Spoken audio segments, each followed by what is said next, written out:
नमस्कार मेरे भारतवासियों, मेरा नमन आप सबको। जय हिंद, जय भारत। आज 7वीं बार मैं आप सबके सामने आ रहा हूँ। डिबेट तो समझ लीजिए, जैसे मैंने आगे भी बोला, सड़ा हुआ पेड़ या पेड़ की कितनी भी टहनियाँ बोल दो आप, 100 है 200 हैं, उतने ही अपने सिस्टम के सब हाथ हैं। जहाँ पे भ्रष्टाचार का दीमक लगा हुआ है, उस दीमक को ही हमें ख़त्म करना है। लेकिन आज तक इतने साल गए, इतनी सरकारें आई, क्यों ख़त्म नहीं हुआ? अब तो सामने से बढ़ गया है। आदमियों की रोजी रोटी का भी सवाल आके खड़ा हो गया। बोलते हैं बहुत मंदी आ गई है, तो कौन से कारणों से मंदी आई है? ऐसे कौन से कारण हैं कि हम किसी को रोजगार नहीं दे पा रहे हैं? हम मतलब मैं तो अभी कुछ नहीं हूँ, सरकार, भारतवासी हूँ, इसके लिए मैं हम बोल रहा हूँ। बाकी तो मैं कुछ नहीं, जीरो हूँ आज की तारीख।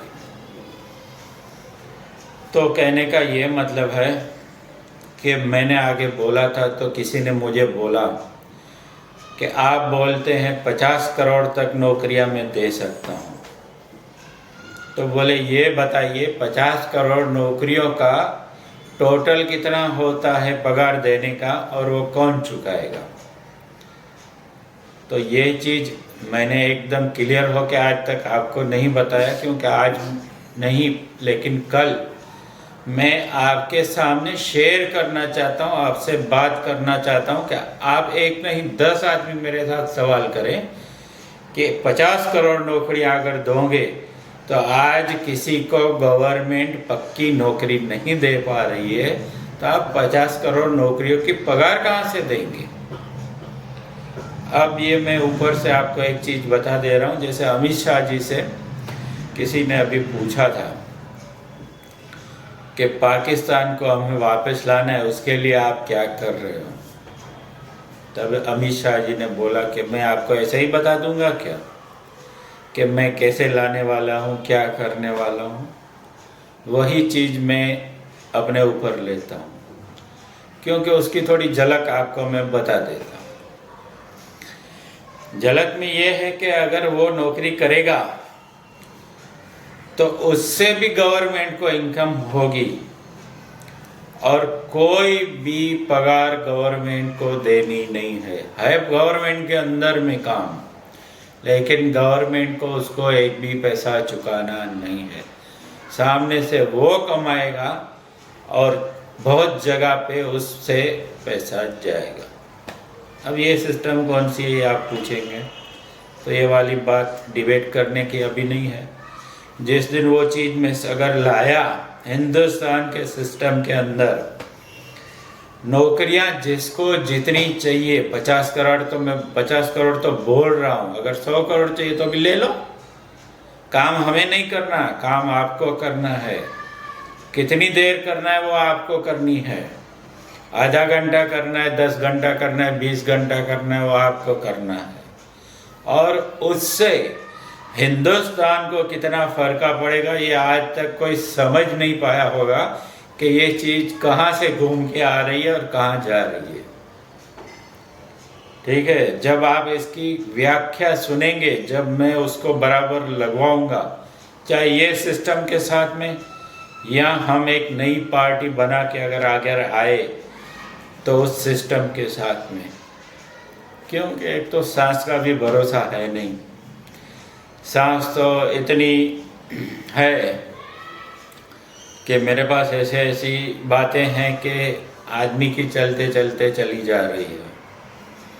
ठीक है, तो अभी तो मैं जितनी बातें बोल रहा हूँ तो मुझे भी पता नहीं मैं भी घर तक पहुँचूँ या नहीं पहुँचूँ, क्योंकि हर एक को तकलीफ़ तो होगी आज वाले आदमी को कि आदमी ये बम लाता है, बम कहाँ से लाता है, कौन से हैं, फटेगा नहीं फटेगा, क्या होगा क्या नहीं होगा। तो सोचने वाली बहुत है। बातें, लेकिन एक ऐसा हिंदुस्तान हकीकत में मैं आपको दे सकता हूँ बिगर मिट्टी का। आज आप रहते हो ना, जो मिट्टी के अंदर जो धूल उड़ती है उसके बिगर का, फॉरेन जैसा अगर आप चाहते हो तो आज रेलवे स्टेशन है, दूसरी सब चीज़ें हैं, हाईटेक तो बन रही है, लेकिन उसकी हालत जाके आप देखो, सब जगह जीरो है, जीरो। थूक रहा है कोई, कहीं पेशाब कर रहा है कोई, कचरा नहीं साफ हो रहा है। तो हाईटेक बनाने के बाद भी हिंदुस्तान में कोई ऐसे कायदे कानून नहीं हैं जो हाईटेक आदमियों को बनाने पे चला सके। हम लोग केरला साउथ से बहुत टाइम पहले आए थे। हमको एक लेडीज जेंट्स बाहर के मिले थे, 6 थे इंडियन भी, लेकिन यहाँ पे सूरत में आने के बाद उन्होंने समुंदर के किनारे गए थे, जहाँ पे एक नाश्ता कागज़ में किया। तो हमने बोला भाई ये, बोले कहाँ फेंकूँ मैं, हम बोले यहीं फेंक तो जहाँ आसपास में अच्छा लगे। बोले हमारे उधर ऐसे नहीं फेंका जाता। हम बोले बीच में देखो कचरा कितना है। बोले आपके यहाँ सब दिखाते हैं सफाई का, लेकिन होती नहीं है और हम लोग फेंकते नहीं क्योंकि हमारे उधर पेनल्टी पड़ती है। तो एक ये सफाई का दूसरा उदाहरण है कि सफाई दिन पे सिर्फ झाड़ू लेने से काम नहीं होगा। दूसरी बात, गुजरात के अंदर भी इतने सिस्टम जीरो हैं। आप देखेंगे तो एक आदमी अगर गाड़ी लेके निकलता है तो 4 रास्ते पे निकलने के लिए उसको बहुत मुश्किल पड़ती है। सिस्टम कोई फॉलो नहीं कर रहा है। आज हम साउथ के अंदर गए थे, रास्ता जंगल का था, एक टैक्सी की थी जिसका किराया 400 से 450 हमने नक्की किया था।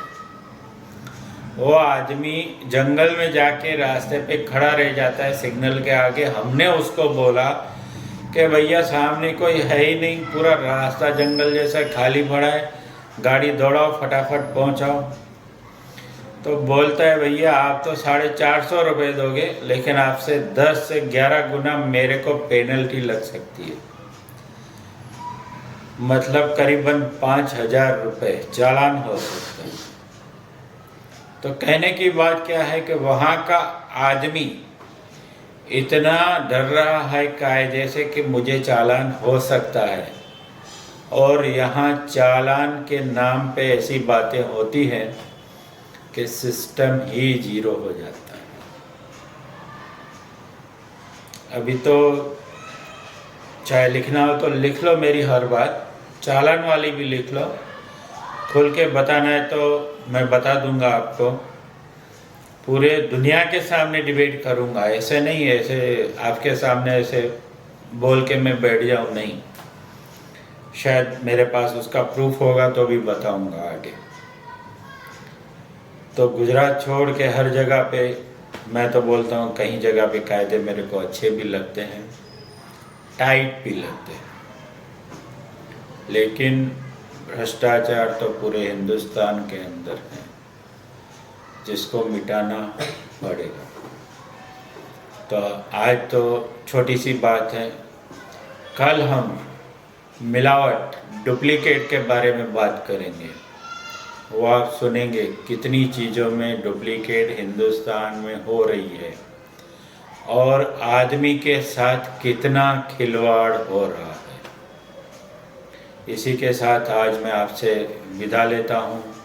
जय हिंद, जय भारत। आप लोग भी, सभी लोग को आज कल मैंने शेयर, सब्सक्राइब और फॉलो करने का नहीं बोला है। फॉलो करें, सब्सक्राइब करें, क्योंकि सब्सक्राइब कम हुए हैं, ताकि मैं आपके सामने लाइव नहीं आ पा रहा हूँ। सिर्फ आधा हुआ है, आधा बाकी है।